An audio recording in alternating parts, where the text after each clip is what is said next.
मैं मुकेश राय वैशाली डिस्ट्रिक्ट से आता हूं और एक ग्रामीण परिवेश से बिलोंग करता हूं। और साथ ही साथ दिव्यांग भाइयों को यह कहना चाहूंगा कि दिव्यांग मन से दिव्यांग नहीं होना चाहिए। दिव्यांग ये प्राकृतिक चीज है, लेकिन मन से अगर दिव्यांग हो जाएंगे तो हम सफलता की ओर नहीं बढ़ पाएंगे। क्या माँ बाप के बाद गुरुजन भी होते हैं और उनसे भी ज्यादा हमारे दादा का हमारे हाथ बहुत ज्यादा है। हमें याद है कि बचपन में जब ट्राईसाइकिल मिलने वाला था तो दादा एक कंधा दुखा जाता था, दूसरा कंधा पर लेकर यही पटना के गांधी मैदान में आते थे। हमें अफसोस नहीं होने देते कि ये मेरा पोता विकलांग है। टीआरई 3.0 अभी देख रहे हैं मेरे साथ मुकेश राय है। इसका selection 6 to 8 math and science finally हुआ है। हालांकि कुछ मार्क्स से 9-10 में नहीं हो पाया। मुकेश वैशाली जिले का रहने वाला है और दिव्यांग अभ्यर्थी है। और दिव्यांग अभ्यर्थी हो करके आप यूं समझिए कि 93 मार्क्स मैथ में लाना 120 में अपने आप में मायने रखती है। लेकिन चूंकि लक्ष्य तो था कि 9-10 में हमारा हो जाए, लेकिन 9-10 में 93 मार्क्स रहने के बावजूद नहीं हो पाया। लेकिन फाइनली 6 to 8 में एक पड़ाव सा मिला। तो हम मुकेश से अभी बात करना चाहेंगे, हम जानना चाहेंगे, चूंकि इससे पहले टीआरई 2 भी दिया था। टीआरई 2 में इसका टाई ब्रेकर से रह गया था। तैयारी के बारे में चर्चा हम करेंगे और खास करके वैसे दिव्यांग अभ्यर्थी जो कि टीआरई 4 की तैयारी करते हैं या किसी भी कॉम्पिटिटिव एग्जाम्स की तैयारी करते हैं, तो उनके लिए मुकेश की सफलता बहुत मायने रखती है। इनसे बात करेंगे और दिव्यांग अभ्यर्थी को खास करके ये क्या कहना चाहते हैं, उनके लिए इनका क्या मोटिवेशन होगा, इन पर भी हम बात करेंगे। सबसे पहले मुकेश, तुमको प्लेटफॉर्म की तरफ से ढेर सारी मुबारकबाद, धन्यवाद। और नए जीवन की तुम्हारी शुरुआत होने वाली है एक तरीके से। और हम चाहते हैं कि चूंकि बिहार की शिक्षा व्यवस्था में बहुत अमूलचूल परिवर्तन देखने को मिलेगा, क्योंकि बीपीएससी से जितने सेलेक्टिव अभ्यर्थी गए हैं इनका क्वालिटी लेवल एक अलग सा ही है। तो बधाई तुमको। और थोड़ा अपना परिचय देना है, पहले थोड़ा बताना है तैयारी कैसे किए और अपना जर्नी के बारे में भी थोड़ा बताना है। मैं मुकेश राय वैशाली डिस्ट्रिक्ट से आता हूं और एक ग्रामीण परिवेश से बिलोंग करता हूं। और मैं टीआरई 2 में टाई ब्रेकर से छट जाने के बाद सर के यहाँ आए और बोले कि हमारा टाई ब्रेकर से छट गए हैं। तो सर का खासकर मोटिवेशनल देखकर हमें इतना ऊर्जा मिलता था कि कभी हार नहीं मानना चाहिए, एक दिन सफलता जरूर मिलेगी।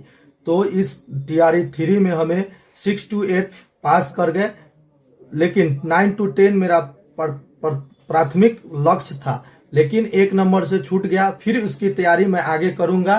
पहले मैं ज्वाइन करके बच्चे को अच्छी तरह से शिक्षा दूं। और साथ ही साथ दिव्यांग भाइयों को यह कहना चाहूंगा कि दिव्यांग मन से दिव्यांग नहीं होना चाहिए।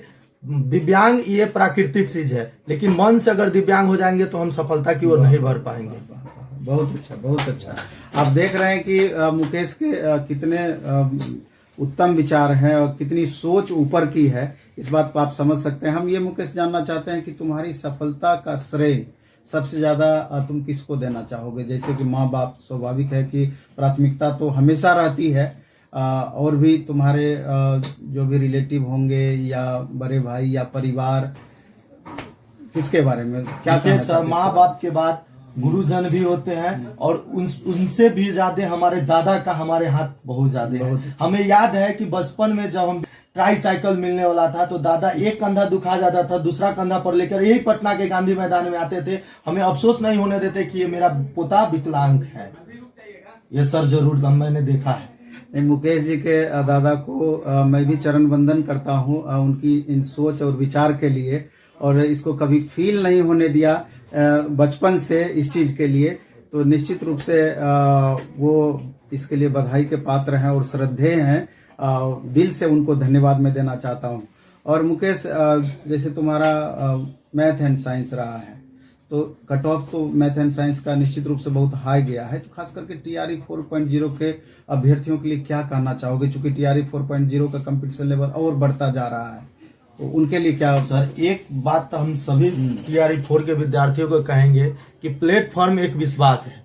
और खासकर अमरजीत सर का जो मैथ पढ़ाया हुआ और विकास सर जो जीके या साइंस पढ़ाते हैं उनका पढ़ाया हुआ, हम देखे हैं एकदम A to Z वही क्वेश्चन रहता है, मानिए कि छपा छपाया हुआ क्वेश्चन। आप केवल प्रैक्टिस कीजिए और प्लेटफॉर्म का सेट रुकमनी का मारिए, जरूर आपको सफलता तैयारी 4 में 110% मिलेगी। और मैंने कोई चीज अलग विषय नहीं पढ़ा, वही आपका प्लेटफॉर्म और साथ ही साथ प्लेटफॉर्म का सेट मारे और ऑनलाइन बैच किए सर। और आपका मोटिवेशन देखकर मुझे बहुत ऊर्जा मिलती थी सर।